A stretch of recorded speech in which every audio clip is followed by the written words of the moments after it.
1971 south Asia की history का वो साल जहां एक पूरा देश टूट रहा था और एक नया देश जन्म ले रहा था।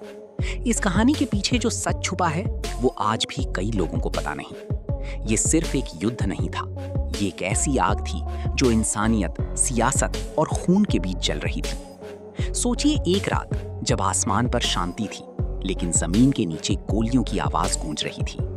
ईस्ट पाकिस्तान, जो आज बांग्लादेश के नाम से जाना जाता है, वहां लोग अपनी पहचान के लिए लड़ रहे थे, लेकिन उन्हें नहीं पता था कि आने वाले दिन उनकी जिंदगी को हमेशा के लिए बदल देंगे। सब कुछ अचानक नहीं हुआ। पाकिस्तान दो हिस्सों में था, वेस्ट पाकिस्तान और ईस्ट पाकिस्तान। दोनों के बीच सिर्फ ज्योग्राफी का नहीं बल्कि भाषा, संस्कृति और अधिकार का भी बड़ा फासला था। ईस्ट पाकिस्तान की मेजॉरिटी बंगाली बोलती थी, लेकिन सरकारी दबदबा वेस्ट पाकिस्तान का था।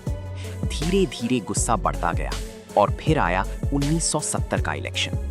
1970 के इलेक्शन में शेख मुजीबुर रहमान और उनकी पार्टी अवामी लीग ने भारी जीत हासिल की। ये जीत सिर्फ पॉलिटिकल नहीं थी, ये एक आवाज थी जो कहती थी हमें हमारा हक चाहिए। लेकिन पावर ट्रांसफर नहीं हुआ। यहीं से शुरू हुआ वो अंधेरा जहां से वापस लौटना मुश्किल था। 25 मार्च 1971 की रात, जिसे हिस्ट्री ऑपरेशन सर्चलाइट के नाम से जानती है। इस रात पाकिस्तानी आर्मी ने ढाका और ईस्ट पाकिस्तान के कई शहरों में क्रैकडाउन शुरू किया। यूनिवर्सिटीज, स्टूडेंट हॉस्टल्स और सिविलियन एरियाज को टारगेट किया गया। लोग सो रहे थे और अचानक उनकी दुनिया जल उठी। घर तोड़ दिए गए, जिंदगियां छीन ली गईं। कहते हैं कि उस रात ढाका की सड़कों पर सिर्फ शोर नहीं था बल्कि एक पूरे देश की चीख थी। शेख मुजीबुर रहमान को अरेस्ट कर लिया गया, लेकिन उनकी आवाज को दबाया नहीं जा सका। उनके मैसेज ने लोगों को इंस्पायर किया, लड़ो और अपनी आजादी जीतो। इसके बाद शुरू हुआ एक केरला वॉर।